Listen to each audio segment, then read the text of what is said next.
라는 거고요. 자, 실기는 100점 만점에서 60점 이상. 예, 이것도 역시 과목으로 나눠져 있지 않기 때문에 자, 전체적으로 60점 이상을 맞아주시면 되겠습니다. 자, 합격률을 보면 필기는 50% 내외고 실기는 어때요? 40에서 50%. 전반적으로 한 50% 정도 수준에서 합격이 나는 시험이다라 볼 수 있는 거죠. 자, 이 정도의 합격률이라고 하는 것은 어떤 걸 의미하냐면 여러분들이 공부를 하게 되면 전부 다 합격을 할 수 있는 수준에 도달하게 된다라고 보시면 됩니다.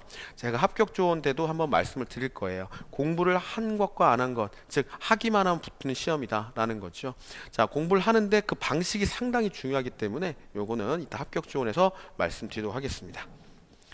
자, 다음은 출제 기준 및 경향 분석입니다. 총 100문항이 나오게 되는데 첫 번째 도시계획론에서는 여러분들 어떤 부분이 중요하게 다뤄지느냐, 바로 부문별 계획 부분이 중요하게 다뤄지게 됩니다. 부문별 계획.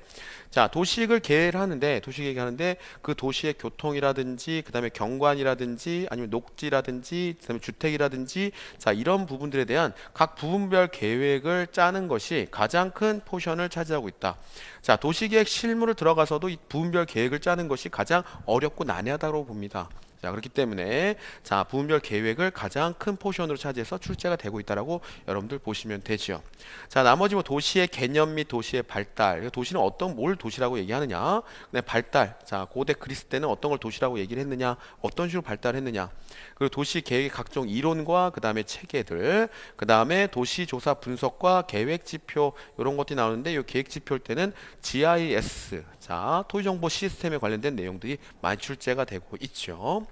자, 그리고 도시계획의 실행이다. 도시계획을 우리가 계획을 하고 나서 집행까지 단계에서 어떤 식의 단계가 이루어지면서 실행이 되고 있는지 내용이 나오는 거죠.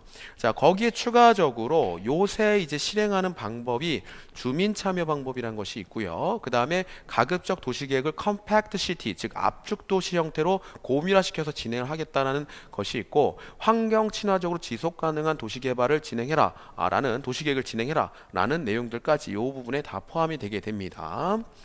자, 그리고 도시관리와 도시계획의 미래 전망, 도시는 어떻게 관리를 하느냐, 재생을 어떻게 하느냐, 도시를 어떻게 유지하느냐 이런 내용들이 나오게 되는 거죠. 그러니까 도시의 계획의 미래 전망이다라는 거죠. 그래서 미래는 이런 식으로 도시계획을 해서 좋은 도시를 오랜 시간 동안 정체성을 유지해서 도시를 관리하고 계획하고 그리고 유지하는 자, 그런 형태가 문제에 출제가 됩니다. 자, 그 다음에 두 번째로 도시 설계 및 단지 계획이라는 것이 나오죠. 자, 그래서 도시 설계 개념, 도시 설계라는 건 뭐고, 그 다음에 도시 설계는 어떠한 과정에 의해서 진행이 되느냐라는 부분이 나오고요. 자, 출제되는 문제는 한 두 가지, 단지 계획 개념과 요소와 그 다음에 단지 계획의 부분 계획 이런 것들이 나오게 되는 거죠. 자, 우리가 단지 계획이라고 하는 것은 어떠한 큰 단지, 컴플렉스를 계획을 하는데 그 컴플렉스를 어떤 식으로 계획을 하겠느냐, 거기에 요소는 뭐가 들어가느냐라는 거예요. 교통, 도로 이런 것도 다 들어가겠죠. 그리고 뭐 입주민의 수라든지 그 다음에 어떤 산업의 형태라든지 여러 가지 요소가 들어갈 겁니다. 자, 그리고 단지 계획의 부분 계획, 이건 위쪽에 도시계획론에 나왔던 이 부분별 계획하고 많이 유사해요. 어떤 거죠? 경관은 어떻게 하고 그 다음에 녹지공간을 어떻게 조성하고 그리고 거기에 이제 보행 동선은 어떻게 조성을 하겠다라는 그런 부분별 계획이 나오게 됩니다. 자, 거기가 이제 많은 포션을 차지해서 문제가 출제되고 있죠. 자, 그리고 4번에 5번은 지구 단위 계획이다 라는 것이 나오게 되는데 이게 지구 단위 계획도 여러분들 개념과 과정을 여러분들 알고 계시고 각각의 계획 요소별 작성 기준 부분이 출제가 되고 있지요. 요것도 합쳐서 한 7, 8문제가 전체적으로 나오게 되죠. 지구 단위 계획 요소별 작성 기준. 자, 5번에 요것도 문제가 많이 출제되죠. 근데 위쪽에 단지 계획 부분하고 이 도시 계획 부분에서 많이 겹쳐서 이 지구 단위 계획을 이해할 수 있기 때문에 이 부분 이해하시는 데는 크게 어려움이 없을 것이다 라고 생각이 됩니다.